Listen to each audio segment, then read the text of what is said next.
Welcome back, everybody, to this week's episode of the DCL Duo podcast, brought to you by My Path Unwinding Travel. And Sam, as always, we're going to start with a review. Review time. I thought we landed on a different song on the last episode. Oh, yeah, we did. What was it? It was... I can't remember now. It was a reprise of a top 40 hit, but I can't remember what it was now. I have to... Oh, Simply the Best. There you go. Better than all the rest. There you go. All right. This review comes from Wanda Tarrant, Tarrant, who says, love this podcast. Always love listening to your podcast. Thank you for keeping the Disney magic with a clean and family-friendly podcast. And I almost hesitate to read this parenthetical because Sam's head is already too large to fit through the door sometimes. Parenthetical 5 exclamation points for you, Sam, with a happy smiley face. So there you go. I get no exclamation points. No exclamation points for Brian, just for me. I love it. There you go. All right. Well, thank you, Wanda, for that lovely review, even though it did not mention me at all. And we appreciate it out there. And so thank you for leaving the review, as always. One of the easiest ways to help support the show. Head over to Apple Podcasts, hit those 5 stars. If you leave us a written review, we will read it on the air at the top of one of our main episodes. And we are 4 reviews away, Sam, from 500 reviews, which is pretty spectacular. That's awesome. So maybe by the time this episode comes out, we'll have 500 reviews. And I also want to put it out there, though, we still need those likes and subscribes on YouTube as well. So let's get our numbers up. And if you're not following us on Instagram, then it's a real problem because I am waiting to get my Instagram influencer status with Topo Chico. And I need to have way to go, Sam. I need to have at least 10,000 followers. And we only have like a little over 5,000. Only 9,999 more to go. No, it's only less than that. It's like 4,900 or something like that to go. Yeah. So. All right. Well, we'll get right on that. With that, Sam, you want to introduce our guest and our topic for this evening? Yes, I'm super excited to welcome Sara to the show. Sara has not been on our show before, so first time guest, but not first time cruiser. So welcome to the show, Sara. Thank you. I am so excited to be here, and hopefully we'll be fast friends because I feel like y'all have been my car buddies for a very long time and have gotten me through many seasons when family planning has interrupted cruising. And so I would just cruise vicariously through you guys. So very excited to be here tonight. I love that. Well, we love being in your car, so thanks for having us. So let's jump right in and talk about your cruising creds, your Disney creds. As I mentioned, we're going to talk about your transatlantic cruise with lots of littles. But before we get to talking about that, tell us like where your Disney Cruise Line love comes from. Did you start with Disney parks? Have you cruised on other lines? Give me all the deets. Okay, so have only cruised on Disney. This is cruise 17, I think. We're getting up there, but not very nice. Oh, you're platinum though. That's yes. Pretty darn good. Yeah, and have been cruising since my husband and I got married. We did a honeymoon via Disney Cruise Line, so we cruise without kids, with kids. We've gone to Alaska, the Mediterranean, Eastern, Western, Caribbean. We've done the Panama Canal. We did the Transatlantic. Love the longer sailings. If I can do that, that's my jam. But started way back when, did Disney like once or twice as a kid, and then have always wanted to be an Imagineer. If I can make that happen at some point, if anyone's got any contacts, let me know. It's still a big dream of mine. I am a software engineer by trade. And so that kind of fueled my love for Disney because of the like engineering and just kind of loving the way the magic works. And then went on a cruise like right after college with my mom and my sister. Didn't think much of it, but then was in Spain and have some food allergies and had a real close run-in and was like, maybe I need to do something different. And so when my husband and I got together, we started cruising because it was an easier way for us to travel and see the world without dealing with some deadly food allergies, which are pretty complicated. I'm allergic to parsley, cilantro, and cumin. So they're in everything and really, really tricky to navigate in foreign countries. So cruising has been like our way of traveling. And then when our son with Down syndrome was born, it was like, yeah, this is it. And it has been such an incredible thing for him because it gives him so much autonomy and the ability to like kind of do all the things and have the accommodations that he needs. And we'll get into it more in this conversation, but like cruising has just been the best for our family. Oh, I love that. Now, tell us how many kids you guys have. And so, who's really in your travel party? I guess my question. Okay, so it's my husband and myself. We're the OGs. And then we have 4 kids. We have a little boy that is 7 who has Down syndrome. And we say he's here for the lights and the music, the shows. He is all about the entertainment and the sensory experience, and now the elevators. And then we have I a love that. I yes, mean, who doesn't he love a cute elevator? no, he is a runner and he is running to one thing, those glass elevators. Uh, so I have to ask, has he been on the Wish class before yet? yes, Because he has been on the Wish class. I don't know if he has a preference, but he's constantly on his communication device. He's mostly nonverbal, and he's constantly saying Andy's room and splash pad. So at school, they're like, "Where? What is Andy's room?" I'm like, it's in the kids club. I love that. But I gotta tell you, we love the elevators on the Treasure and the Wish because they're the best like selfie places. Like you can take the best selfies on those elevators because they all have mirrors and they don't have the glass that you have on on the original ships, but the yeah, center, the he's midship partial to the elevators. glass. Like he wants to be able to see everything happening, and then where the pictures move. Well, I mean, there's pictures on the walls, but as the elevator goes up, you can see all the different pictures. He just loves it. So our 7-year-old is a little boy with Down syndrome, and then we have a just turned 6-year-old little girl who is all about the thrills, the water slides, everything. And then our 4-year-old little girl who is all about the snacks. She will eat you out of the Mickey bars and the pretzels and all the snacks. Not the real food, just the Just the snacks. snacks. Yeah. Mickey shaped snacks specifically. I understand. She's me. I love it. And then we have a 1-year-old who is just the life of the party. She is not going to nap. She's not going to miss anything. She wants to be there for everything. So those are our 4 kids. And then most of the time we bring my mom because we need a little bit of support. An Uh, extra set of hands. My yeah, goodness. yeah, we do. Because even though like Disney's amazing and provides childcare, we need a little extra support. Well, and that means you are typically booking 2 rooms. I mean, even if you were just the 6 of you, you'd have to book 2 rooms because there aren't any rooms outside of the like 2-bedroom concierge, basically, that you can fit 6 people in. Yes, and it's a little complex because we have had to book accessible rooms. So my son with Down syndrome needs a safety bed because, like I mentioned, he has a love for those elevators. And so a lot of times he will try to leave the room to go to the elevators, which is a little bit problematic. So with the safety bed, we just got a new one that is smaller that fits in a regular stateroom. So that's been a game changer for us, but we didn't know we were going to have that one for this cruise. So we had an accessible room and a typical room, but they were not connected. And that posed a little bit of drama for us because when your rooms aren't connected and you have 4 children, it's quite chaotic. But luckily, we were able to convince my mom to have all the children in the room with her because we have a pack and play. And so she had all the kids with her, and my husband and I had our own room. So Wow, so she had the accessible room though. So she had the larger space to have your son's bed. it's pretty complicated. Our new bed came in 3 days before we left. Oh, right before the cruise. Right Okay. before the cruise. And so when we got on board, I tried everything, but they didn't have any more rooms left, even though the ship was like half full. So we just had 2 rooms that were pretty far apart for the sailing.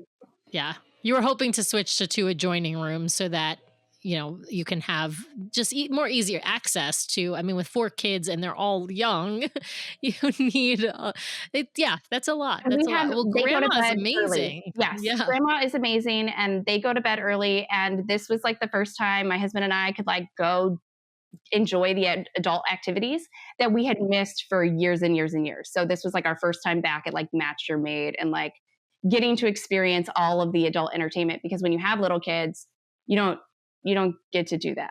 Yeah.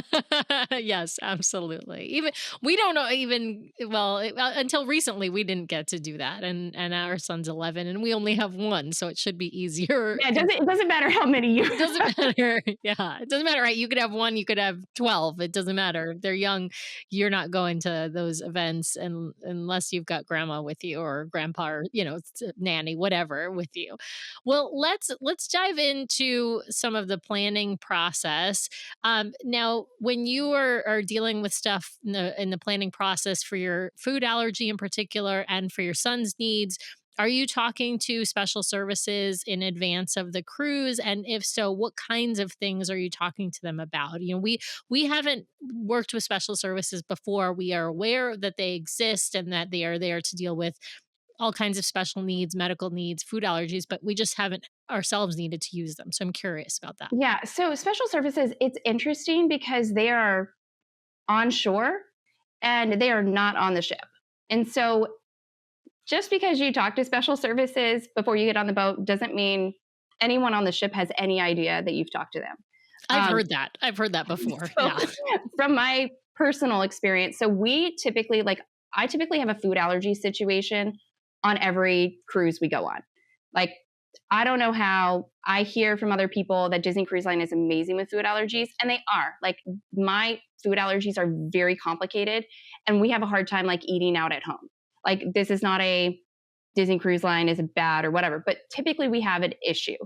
On our last cruise, we had a few issues, and so I contacted special services, and they even had me kind of like create like a provisioning form where I could upload pictures of like ingredients that I wanted on the ship. But when we got on the ship, no one had any idea about it. So I have no idea. So I guess I'm the wrong person to ask. I know they do a better job for like more special dietary, like maybe religious types of dietary needs. But I think because my allergies are so strange, it was just I don't know, it was a very strange thing. But yeah, no one on the ship had any idea about it. But we didn't have any issues on this sailing.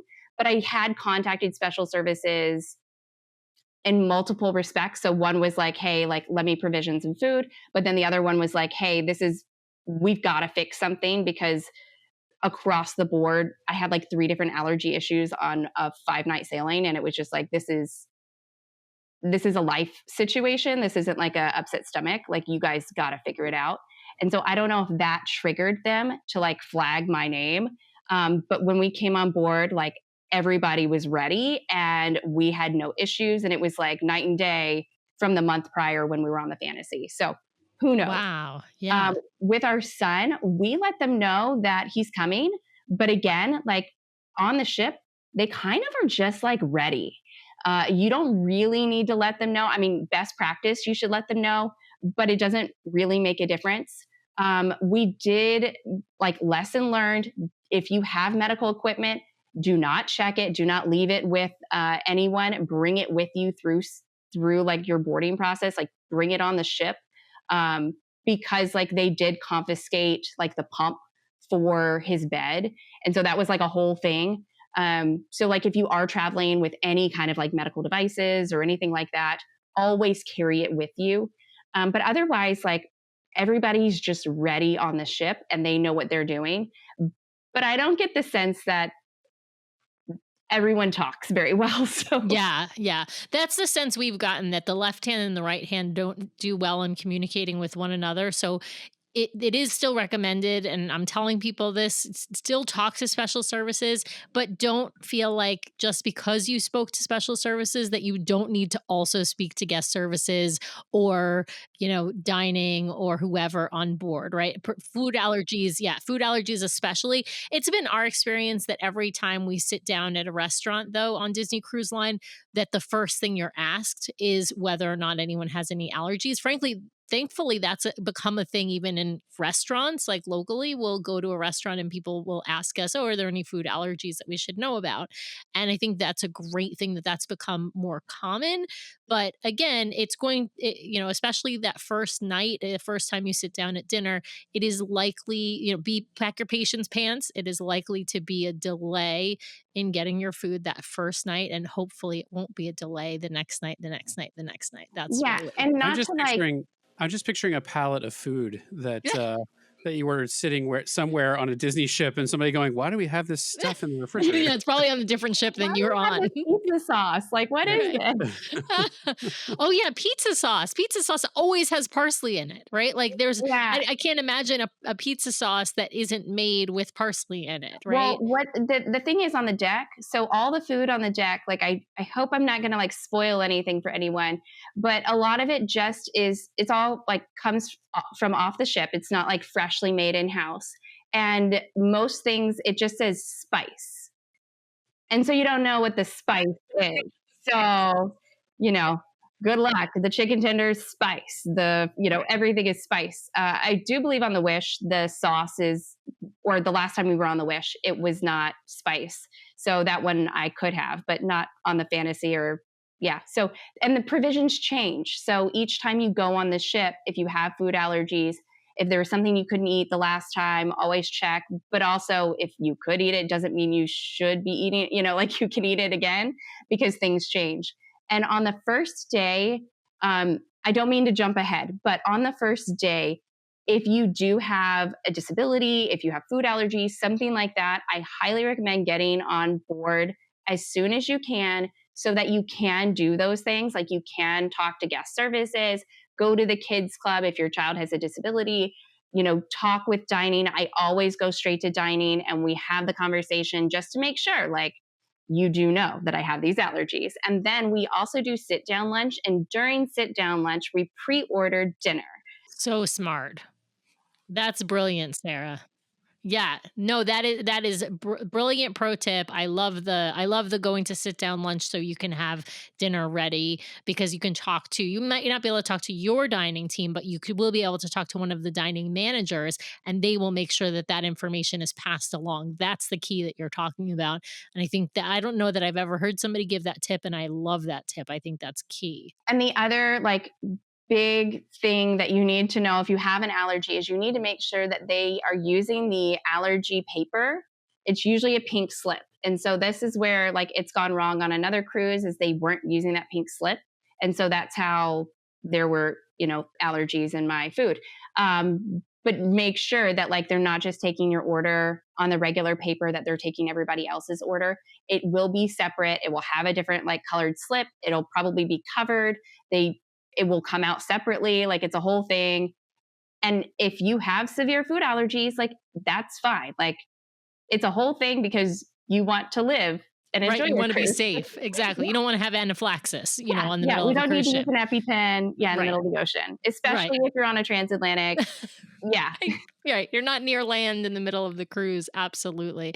I also love your advice about bringing on the medical equipment with you because, as you mentioned, the pump got confiscated and it takes some time to get that back. Right. And it's because engineering is looking at things like fans and pumps and things like that. If you have it in your checked luggage, they're going to take it out and they're going to confiscate it at least to examine it.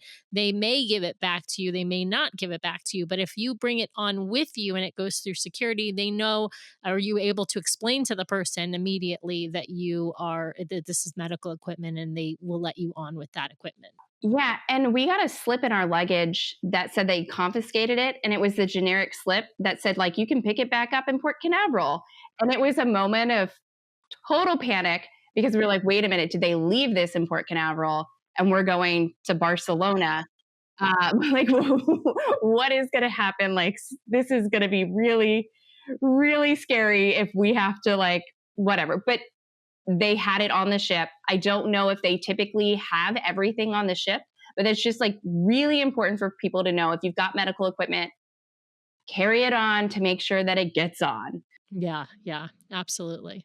I have a feeling almost everything makes its way onto the ship itself, just because then when they offload, they just offload that stuff and they know it's for that sailing. If they try to keep it at Port Canaveral, I have a feeling they get everything mixed up all the time. That would be, Yeah, yeah. I agree with you there, especially now that they have more than one ship going out of, Port Canaveral on a regular basis. Well, let's jump to getting onto the ship. You guys are traveling from Virginia. Virginia. Okay, And so not so, super far. but far enough where you either drive or fly, but you're not going to do it the same day, right? Pro tip. We're not doing that. And luckily, we got in at like 7 p.m. the night before.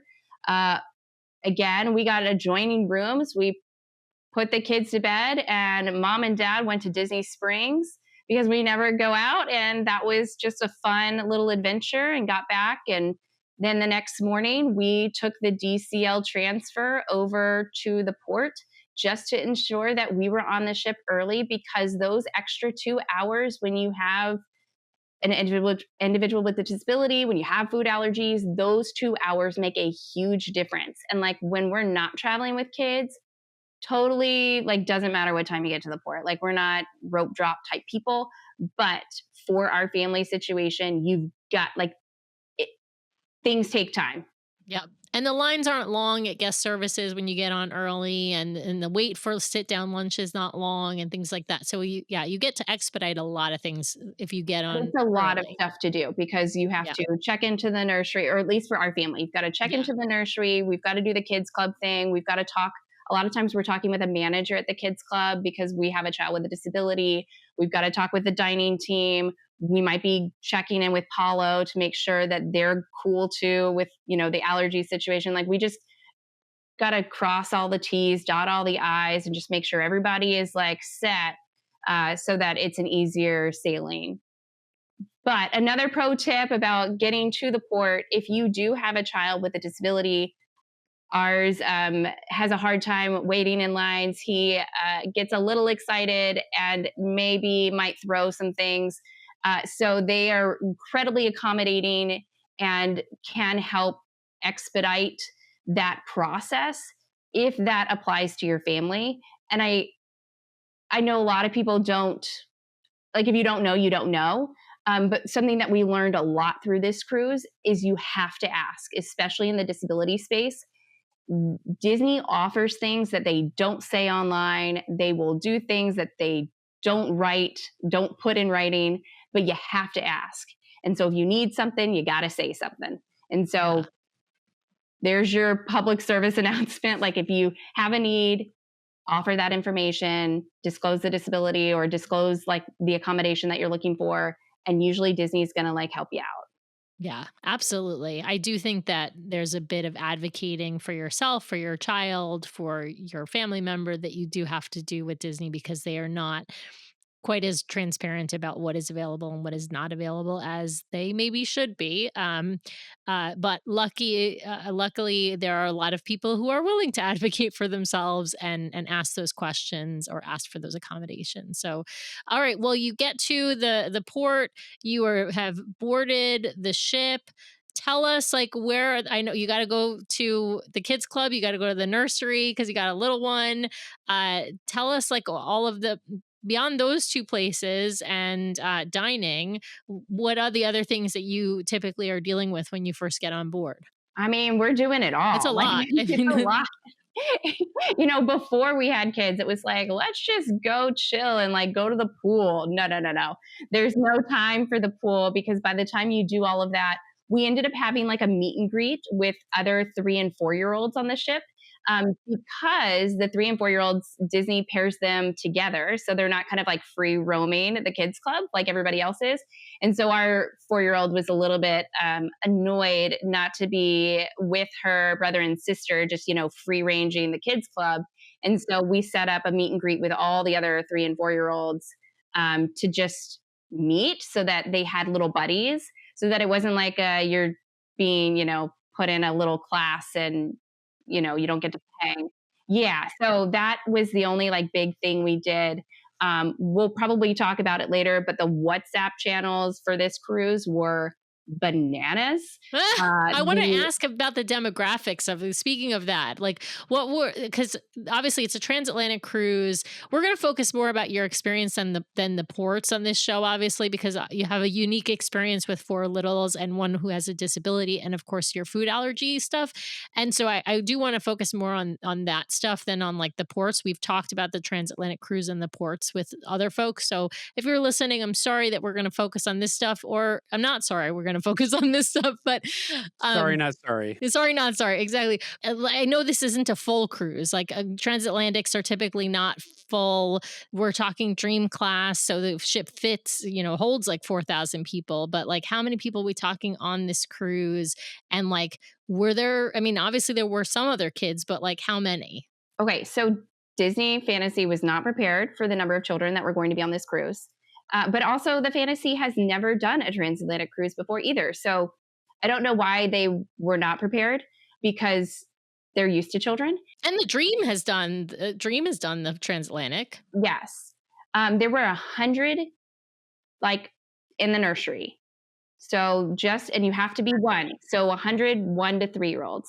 And then I believe there were like 500 in the kids club.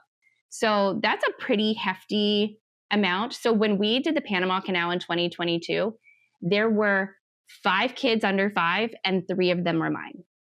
If that'll give you like any context. Yeah. These cruises do these longer cruises. One, because the minimum age is 1, and 2, because it's school's in session during this time. And so if you have school age kids that you're not willing to pull out of school, or they're not homeschooled, right? Like it's harder to do a transatlantic. That's the reason we've not done a transatlantic or transpacific with Nathan. It's the same reason why we haven't done a Panama Canal with him either, right? It's too much missing school for him at this point. But I mean, there were a lot of kids there. I think Disney was not prepared, and they were also not prepared for the amount of Disney adults. And I mean that in the best way possible, but we're talking like the rope drop culture was insanity, where it impacted the kids' experience, not just mine, like the full kids' experience on the ship, where you had people waiting in line for characters like 2 hours in advance. And some of the adult activities like had lines, again, like they were waiting for anyone can cook for 2 hours. And you're like, this is a cruise. Like, let's go have fun. Like, this is not a. So it was a very interesting dynamic of like everyone wanting to do everything. And they ended up like, we had a nice conversation with guest services at one point, because we got turned away from a character meet and greet showing up like 2 minutes after it started. And with our like little children, and they were so upset. And so we talked with like guest services about like, hey, this is pretty wild. Like, can we do anything? And they ended up having like, they added more things to the itinerary, and even like where they had certain shows. So we did the color spin, and originally that was in the like atrium. And then they ended up doing it a second time out on the deck. And the ability for kids to like be a part of it and enjoy it, it's a huge difference when it's on the deck versus when it's inside. Because like if you have adults crowding the front inside, like everybody's standing so the kids can't see, versus on the deck, everybody's sitting down and everybody can see. So like there was just a lot of interesting things that were like growing pains, I think, with this cruise, that people are taking these longer cruises with children. It is happening. It is less, but I don't think it's as less as what Disney is used to or what our family is used to. But again, like that was right after the pandemic when we did the Panama Canal. Yeah. Now, I want to hear about the WhatsApp group because you said it was bananas. What do you mean by that? Like, because so a lot of cruises, people start WhatsApp groups for, they might start one for the whole thing, or they might start like specific subject matter groups, like for people who want to play Lorcana, for people who want to, or people who have little kids or whatever. So there's lots of subgroups also. But what was this one like? Okay, it was incredible. I mean, there were like 58 plus subgroups. There was over 1,000 people on these like WhatsApp channels. It was at the end of the cruise, it was like Facebook Marketplace, which was incredible. Like every cruise should have a WhatsApp at for the end of the cruise where people are just like, you know, anyone needed bathing suits, swim diapers. Like it was just like a wild giveaway. I don't even know how to describe Like the a buy culture. nothing group because they're Buy not selling. nothing, yes, Yeah. buy nothing, trading. I mean, it was almost like a black market kind of affair. So, you know, someone had like chocolate from Dubai. Like, I mean, it was just, if you wanted something from the US, like there were so many trades going on. It was fantastic in the best way, like what you would hope an international trip would be like. How did Uh, you connect into the WhatsApp group? Did you find it through Facebook or like how did yes. you Yeah, So the okay. Facebook admins, I don't know if it was an admin through the Facebook group started it, but the WhatsApp groups were set up months in advance. And I think with these sailings, people are like, we're waiting to see if, you know, what the dates are going to be for the whatever would happen in the fall of next year. But people are booking these like right when they happen, and like it is a thing. Like the community's happening. Like, and these WhatsApp channels are vibrant still today. One of the big ones was like whale and dolphin sightings. So anyone saw a whale, a dolphin, any kind of wildlife, there's, you know, your phone's going off. There was one for, I mean, just about everything you could think of. People that knit, sports. At one point, the Eurovision, that became a WhatsApp channel, but then they were able to get the cruise to like host a Eurovision party or like a showing. And so it was just a way for the community to come together. But even like they had a 5K at sea where someone like made medals. Like, I mean, it was just everything you'd hope a community would be, but that like really manifested, and you really got to meet people that you met online. Very strange, but also like very cool. So highly recommend if your cruise ends up having a WhatsApp group. Uh, I don't know if I would do it for a short sailing, unless it's a short sailing where, you know, you've got stuff that you end up getting or like pixie dusting. I think it's a great way for that kind of giveaway stuff, or passing along extra snacks. Like we had a lot of extra snacks. People are going to be in Europe for a long time. A lot of people were not, their trip wasn't ending there. So it was just a really vibrant community and really neat way to connect with other people. And, you know, you didn't have to use the Disney app to do so, and you didn't have to pay for internet. So that's like our other thing. We don't pay for the internet because my husband and I are both software engineers. And so Disney cruising has always been our way of like really disconnecting because our whole life is connected. And so WhatsApp is, I guess, another pro tip. So for those out there listening, if you have not put WhatsApp on your phone, if you're taking a cruise, WhatsApp is a great way for you to stay in touch with others back home, but also people on the ship without having to buy the internet package. Yeah. And if you are an Android user, it's really your only option because, with iMessage, you can at least communicate iMessage to iMessage, right? Like iPhone to iPhone, you can communicate through, on the ship with people at home. You just can't send pictures. You can send text and emojis, but WhatsApp is the same thing. You can do pictures and videos on WhatsApp. Oh, awesome. I don't think I've ever even tried to do pictures and videos on WhatsApp, but I have joined, admittedly, I have not, even though I've admin Facebook groups, I've let other people start the WhatsApp group and like manage it because it's it's just complex. because you're old and technology challenged, Sam, No, but that's I'll why. join the WhatsApp group. I've joined. And so, but I'm more of a lurker than in the Yeah. WhatsApp group. I'm more of Sam's a, hip. Sam's hip, she's with it. She I'm she's more of a, she's also probably on a Discord server somewhere, I yeah. am not even, I don't even think I'm on a Discord server. Well, I want to jump into some of the special activities on board a transatlantic sailing.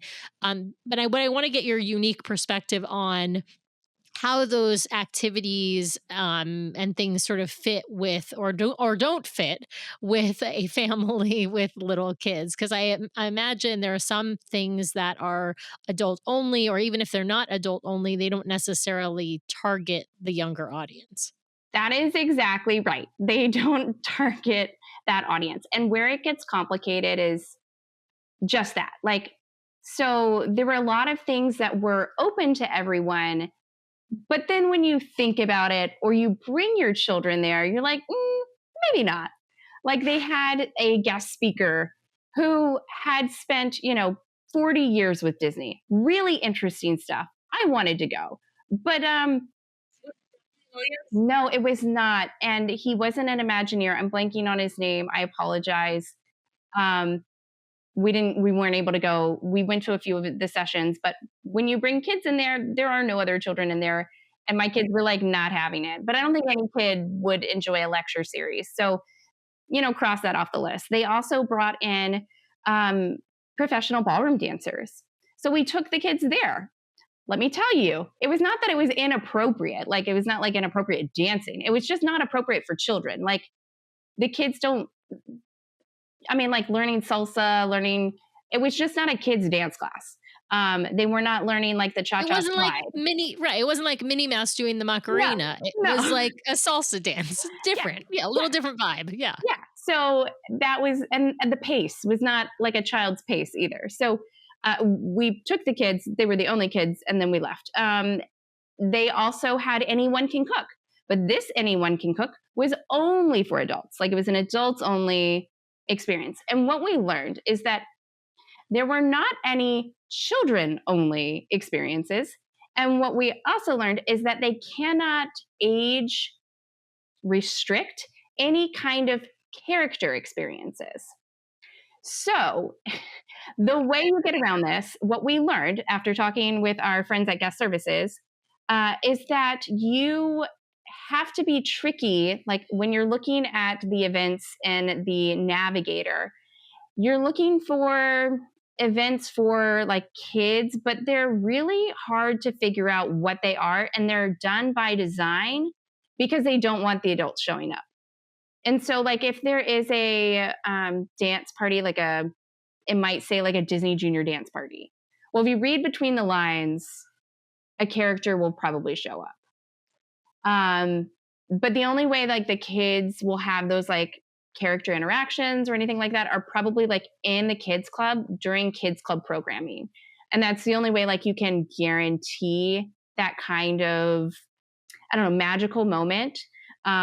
Otherwise, like it's a little bit more tricky to like tease out when the characters will or will not be there. And everything is open to everyone outside of that. There's like, if there's characters involved, it's open to everyone. We also learned like there was a hide and seek, a cast member hide and seek. Super fun. Not meant for children, like totally. And I don't mean like the children were welcome there. But if you had like a 3 and 4-year-old, which we did, like it was not geared towards them. And Right. there was no Too way difficult for them to be able to navigate the ship and do it, or like the clues are too difficult or something like that. Yeah, like it wasn't designed, like I would say most of these experiences weren't designed with families. Like they had a like Pirates night, like the Pirates game show or whatever, where it's very much family focused, where I would say everything that was added for the transatlantic crossing was designed for adults. And not to say like kids aren't welcome there. I would actually say like the kids soup of the pool was a more enjoyable experience because there weren't as many kids there. The splash pads were not as full. Like everything was still wonderful. I would just say they didn't add extra family activities until we like said something and we're like, hey guys, like we got children here and we would like some more, characters and some more like, shows. Because the other thing they did is they cut the matinee shows. So typically on the Fantasy, you've got a Frozen matinee. And because there's less people on the ship, they cut the matinee. And where that's problematic is if you have children that go to bed early, they're not going to the show because they cannot hang for the show. Right. And They can't so stay up for the late show, which is if they're having early dinner, then they'd have to stay up for the late show. If they're having late dinner, then they have to go to the early show, but they can't stay up for either late show or late dinner. And so their only option is a matinee. Now, not all the sailings have matinees, but the often fantasy often they have at least one. did a Yeah. month before Yeah. that Yeah. we Well, and for experienced. Frozen especially, that's the most popular one on that ship. I mean, that to me, they absolutely should have at least one matinee for Frozen, and if not for all the shows, especially on a longer sailing, you have so many days, they should be able to fit it in even if it's not the same day as the evening shows, frankly. Yeah, and I think it was just like they just geared everything towards adults for this sailing, which makes sense given previous sailings. But I don't think they were prepared for the number of adults that wanted to be a part of everything, and that there were a lot of children that were sailing. I don't think they were ready for that. So we did like the way we ended up doing shows is two of our kids that our oldest and our youngest are our bookends, we put them to bed. We actually did dinner with them, and we had my mom go to they did like pool deck food. So our middles did pool deck food and went to the early show. And then we did dinner with our bookends and then went to bed. So we were able to like split them up, but we didn't take, not everybody went to the shows because it was just Yeah, you had to do versus. a lot of divide and conquer then too, so you can't all do everything together, even dinner all together. Yeah, which is rough. I'm curious about so one of the things I always tend to see on the schedule are there are some open house activities in the kids club that are open to adults, but they are geared towards kids. And I want to point out to folks who are listening, and I want to know if this happened on your cruise, Sarah, is there are a lot of times where those activities a character will appear for those. And so if you are savvy and you want to make sure that your kid gets a character opportunity or an opportunity to see that character, and you want to be there to take a photo of it, because if they're in secure programming at the kids club, you are not there to take a photo. And I will tell you, the cast members will not take a photo of your child while in the kids club because it's not allowed, and your kids are not allowed to take photos of other people in the kids club even if they have their own device. But I'm curious if you were able to do some of those events in order to get those sort of character photos, character experiences, and that sort of thing. You hit the nail on the head. It is like, the photos, like, and that was kind of, we had a lot of magical interactions with one of our kiddos who was just like in her princess Minnie Mouse era and just like, I mean, she had this one interaction with Goofy at the dance party, and then she wanted to go see him. I had to go to guest services. So this was the first time she waited in line by herself while I was, just around the corner, but like I could see her. And she like hopped up to him and he remembered her. And it was just like this magical moment. Like that's what I'm talking about. Like the magic when your kids are like tiny and like they're just all about it. And that was kind of the like frustration was like all these Disney adults taking away from lots of children, not just like mine, like tons of children because the lines were just so long that they couldn't wait. And so, yes, you have to be savvy about it.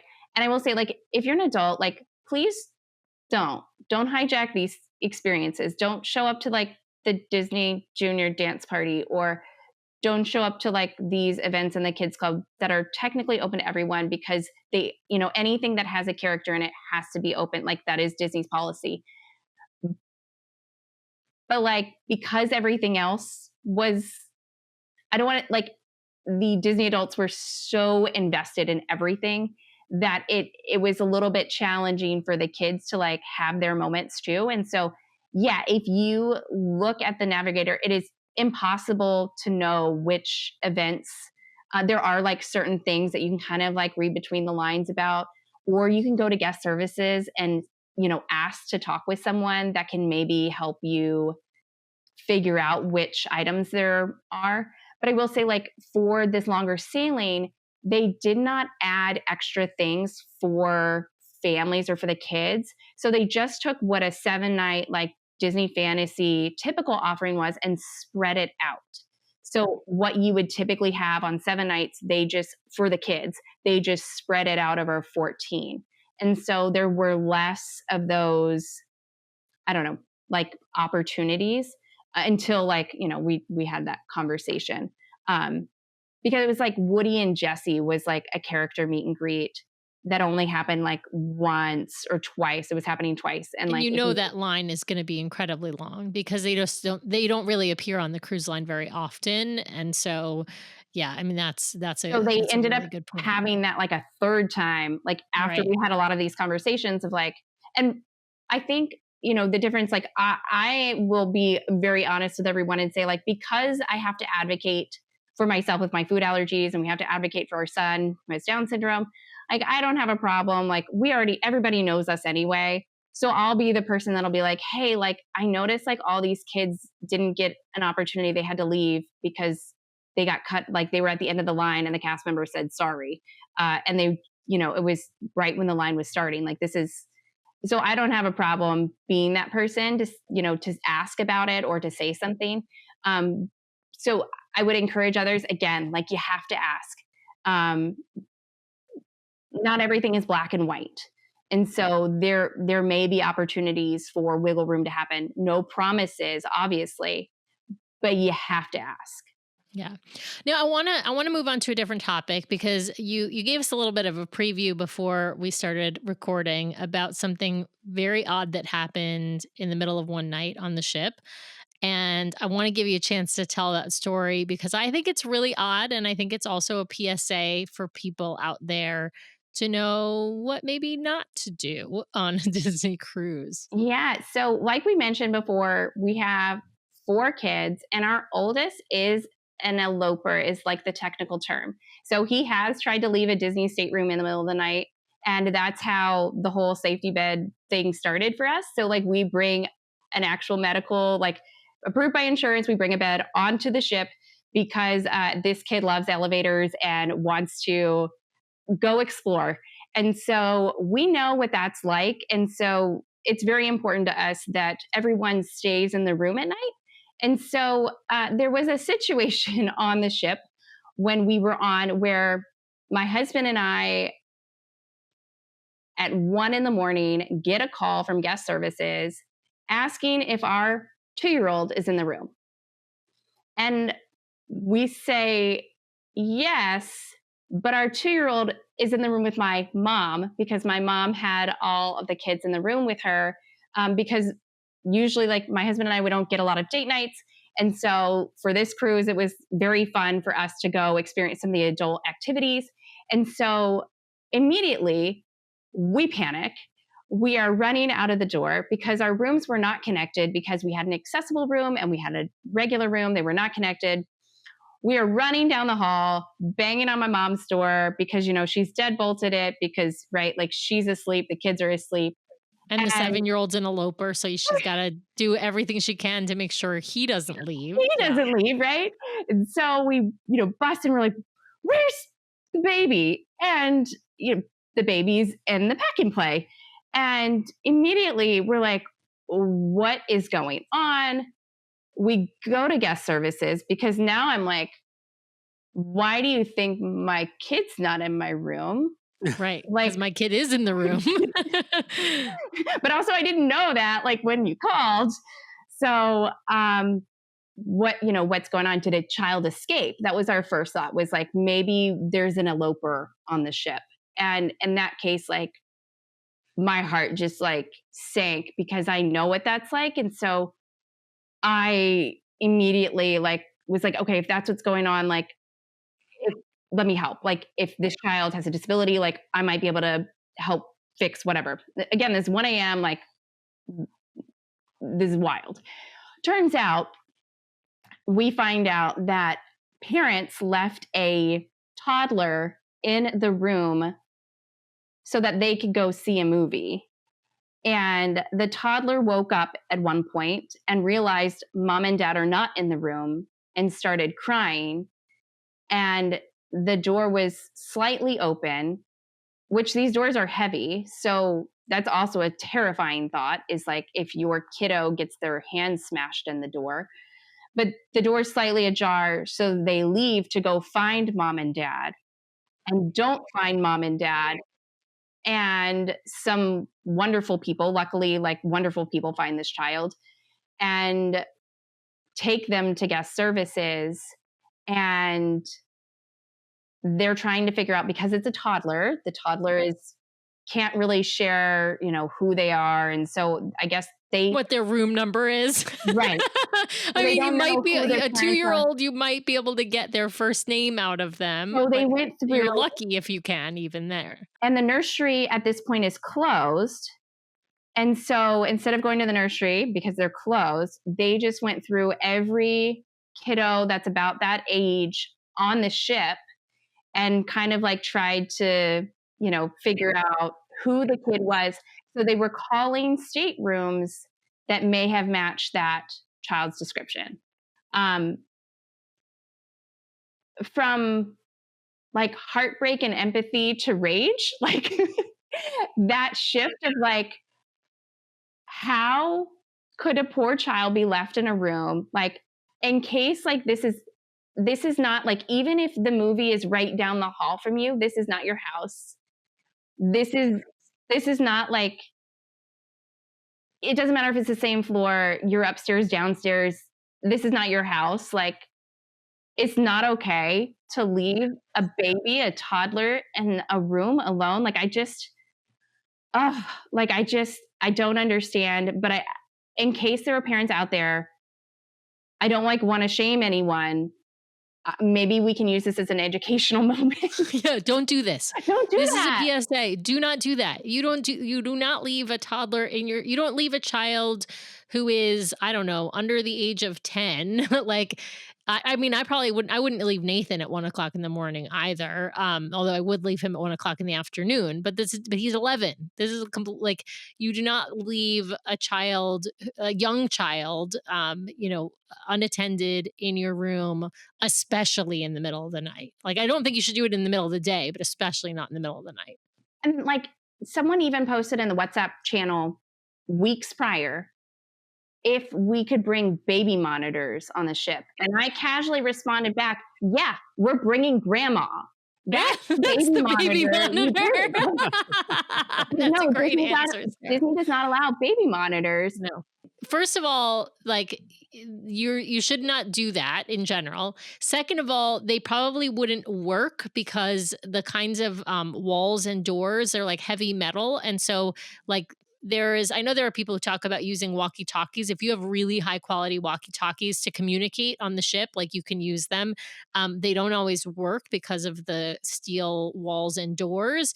But that's like super high quality walkie-talkies. Your baby monitor is not going to work. But 2, just don't do it. It's not your house. This is not like, yeah, you're like, would you like drive, like, I don't know, would you leave your kid alone and drive 2 miles away to a store? No, you wouldn't do that at 1:00 in the morning. That's crazy. I mean, you shouldn't leave a 2-year-old unattended, period, other than being downstairs and if they're in their bedroom upstairs in your house, right? So yeah, just don't do that. That's crazy. And childcare is available till midnight. Till midnight, yes. Till midnight. Go to dinner, put them in childcare. They have kids clubs. The kids clubs are free, and childcare is right now. It's $9 an hour. It's the cheapest rate you'll find anywhere, and they're all wonderful people. Like, put them in the nursery. Don't do that. Like, we don't have time for this. Like, that's crazy. I want to jump to talking about your son, and I want to ask about how things go with him, with the kids club. You mentioned, of course, that he's an eloper. You mentioned that he, has a hard time waiting in lines. I'm curious how he does with the kids club and how he does on the ship when you do have some things that you have to wait in line for, or do you just avoid those kinds of things? Yeah. So, okay. His new favorite thing on the ship is basketball. And we did find on the fantasy that basketball is shut down when Palo is open or Enchante is open, which is very frustrating on a transatlantic cruise because that's like every day. It's open a lot, yeah. Because brunch is like every day, yeah. So it shut down at 10 and we had to wait till 2 and then so that was a little bit challenging for him. But we did find everything that you would hope from Disney is true. But again, like there are certain things that are not stated. Like he loves the splash pad. Is he 7? Yeah. Does anybody care? No. No one cares.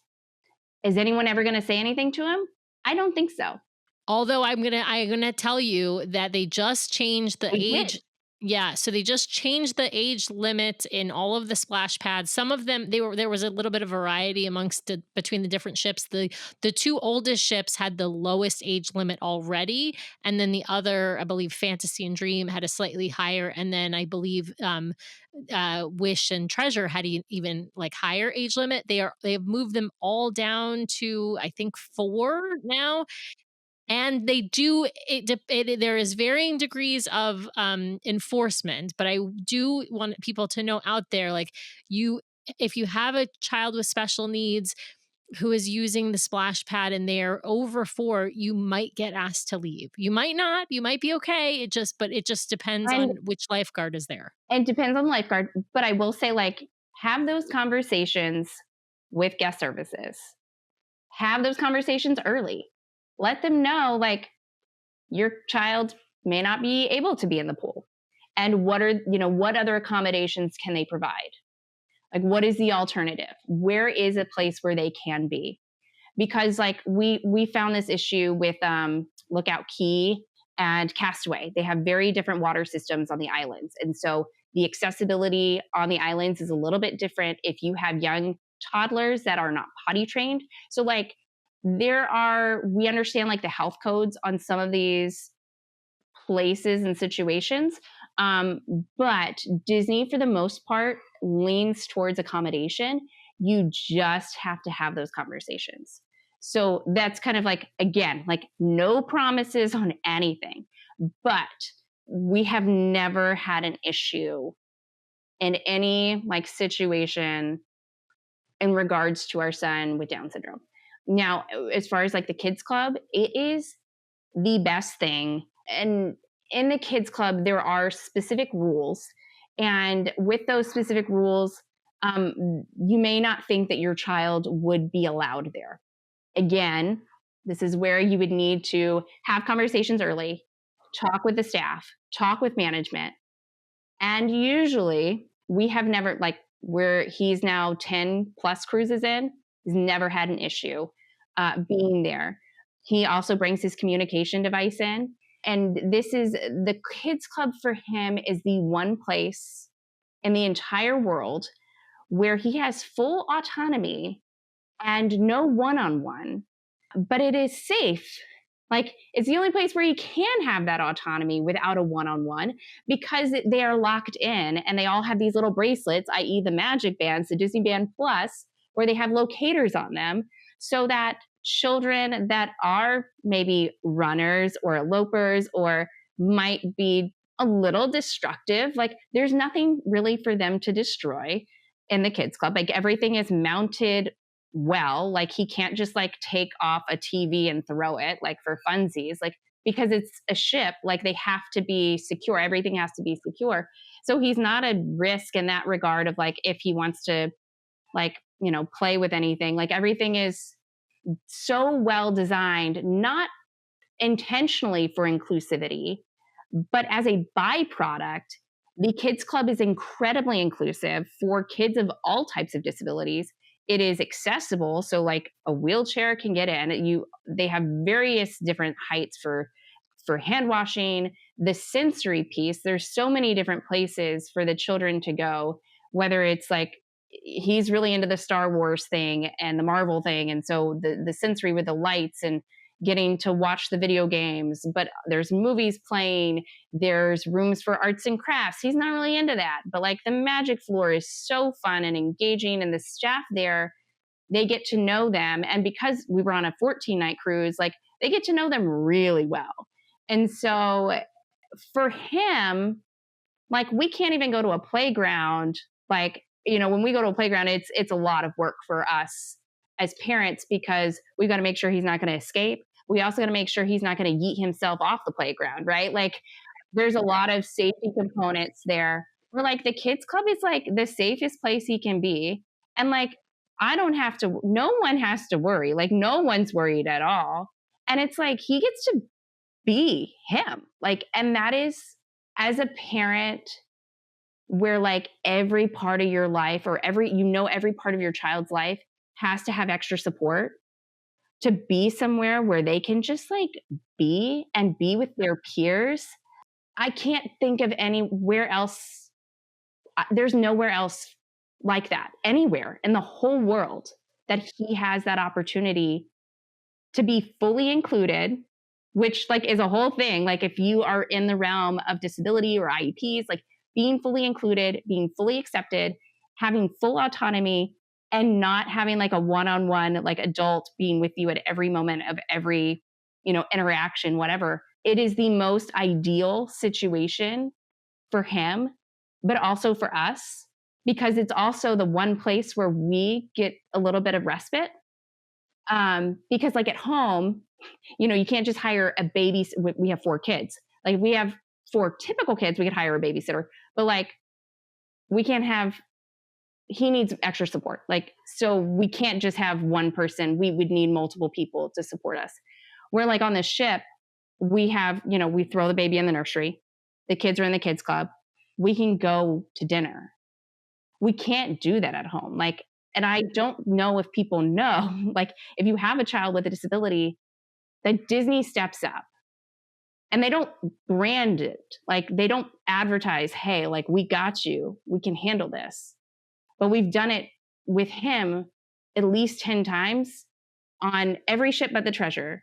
And they step up, and they, even when certain things like happen, it's no big deal. Like, they are not fazed by anything. Like, even though like he may not be able to communicate, or like he might struggle with certain things, or he may not play the same way everybody else plays, like, no big deal. No big deal. He's welcome there and invited back. And there's nowhere else like it. And so like, if you're in that boat, like, this may be the best option. So like, we definitely pulled this kid out of school, because not only like did we get to see some really cool places, but for him to like have that growth and development of like individualization is just so great. Yes, it's as valuable, if not more valuable, than whatever he's learning in school. Let's just put it out there. Absolutely. Yeah, yeah. Well, and I know that, while our son has different disabilities than your son, it's we have felt very similarly about the acceptance and inclusivity. Yeah. Well, and even like with food. So like, he has some aversions. He also has a food allergy to peanuts. Like, but they accommodate. Like, I don't have to worry about like when we go to the parks, and I love Disney parks, but like, when you go to the parks and your kid doesn't eat something, you're screwed. You got to pay, like, you paid for it already. Now you got to pay for something else. You got to find something else. If they don't have what your kid wants, like, my kid's really into rice. And so like, finding rice in a Disney park, like, can be challenging depending on which location you're at. And so like, but on the cruise, like, they don't eat it. Who cares? Let me just order something else. We already paid for this months ago. You don't want to eat it? Fine. We'll try something different. And you know what? Like, they'll make it. Like, he wants rice for dinner. Is it on the kids' menu? Maybe not every night. They'll make it. Like, and I don't know if people know that they can ask for things. Like, you guys do a great job of sharing like that kind of information, but that makes the biggest difference. Like, at dinner time, when you don't have to worry about like, okay, if you're a parent of young kids, you're not cooking, you're not cleaning, and someone else is like making sure that your kid is fed, and you're not like, and you don't have to pay, like, keep paying like when they don't eat, because they'll just keep bringing you stuff. Like, it is a game changer. Like, who knew? Well, Sarah, we really appreciate you coming on and sharing all of this great information with our audience out there. And I hope folks have found it helpful. And I always like to remind folks, like, never assume anything about anyone on board. Kids all have their moments, but also just never assume you know anything about the family behind the child or what the child's needs are. So, be supportive of your fellow travelers out there as they go through this on airplanes, planes, trains, and automobiles. So, yes. But Sarah, I think we have reached that point in the show where Sam needs to subject you to some arbitrary questions, some arbitrary rules, and a dash of judgment of the round we know as rapid fire. So, Sam, take it away.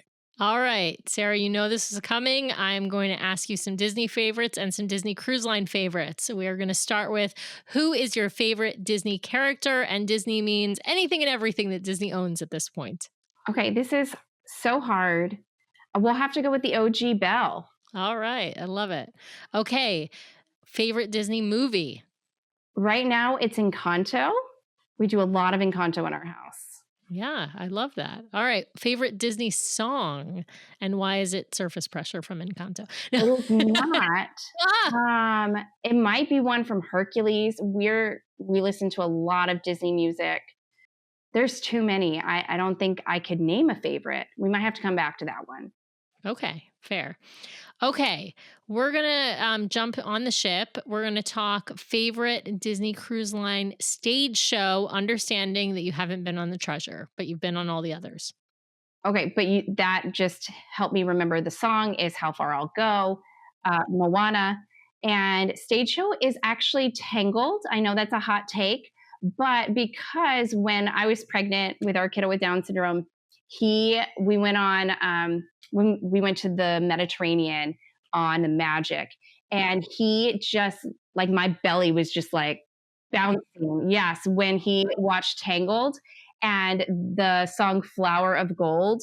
And it was just like such a wonderful moment for me to like know that he was okay. Cause at that point I already knew that we had a diagnosis and we weren't sure how the pregnancy was gonna go. And so it was just like this moment of like, I don't know, I can't not ever say, it doesn't matter how amazing Moana is, it will always be Tangled, Flower of Gold, like that music from Alan Menken. That show is fantastic. I have to say the production on the Magic is wonderful. I will also put in a little tidbit that when I was pregnant with Nathan, we went on a baby moon to Vegas and we went to see the Michael Jackson Cirque du Soleil show.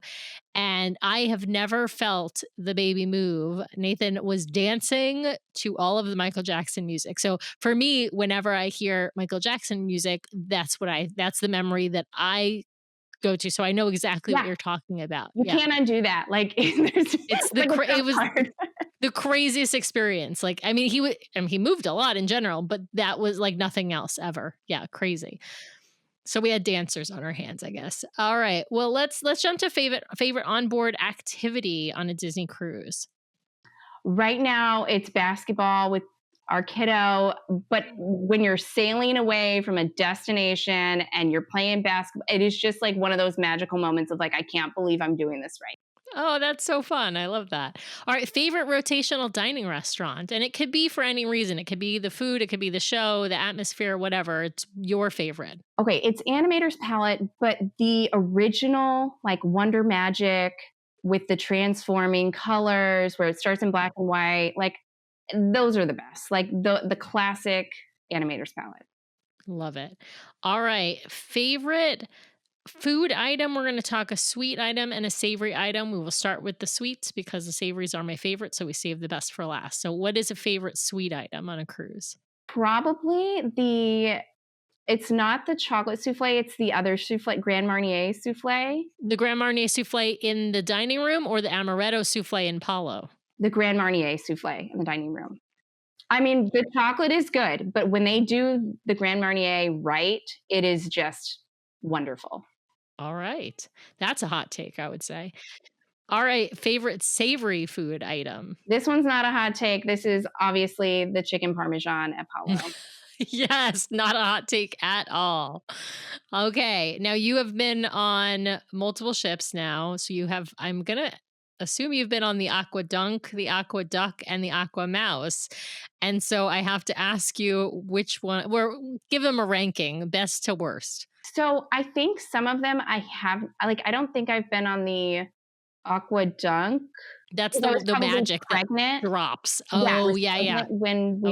Because I've been pregnant on many of our sailings, they do have rules about those things. Kids. Yeah, we have 4 kids. We're done. But like, I haven't done everything. So like if I had to rank, my favorite slide is the one at Castaway. But outside of that, the Aqua duck, probably. The aqua mouse is nice. It's a lot. Like I can't follow the storyline happens so fast. I would like a book and the line to read, like, so I can know, like, what am I getting into? It happened so fast that I'm like, wait, what was the storyline? I know there is one, but I just can't. I'm not capable of keeping up with that. So That yeah, aqua cracks duck. me up. That cracks me up. All right. You now second to last question, but probably the most important question. Which one's your favorite ship? Because you've been on all but the Treasure. Okay, hot take. Back when the Wonder, I don't know if you guys ever sailed the Wonder when it had like Route 66 We theming. did not. We did not go before that, before the retheme with Tiana's and all of Oh, that. I Yeah. was a big fan of that, but that doesn't exist anymore. We love the Wonder. I will say we also are big fans. Like you asked about our favorite onboard activity. Our other favorite onboard activity is walking laps. Just like kids getting their wiggles out. That's like on deck for promenade. It was a very sad day with the Wish and not like they really I messed know the that treasure up. is gonna be tough. The treasure and the destiny are gonna be tough for you too because they have that same issue. And they're great ships. Well, I assume that I know the destiny is gonna be a great ship, but they suffer that same issue with the lack of walking track. All right. My last question is bucket list cruise, meaning if you could go anywhere in the world on a Disney cruise, and it doesn't have to be someplace that Disney Cruise Line currently sails, where are you going? And I got to pick someplace you haven't been because you've done Panama Canal and Transatlantic, which are bucket list cruises for most people. But yeah, I'm I know, curious, where and would we've you done go? Alaska and Europe.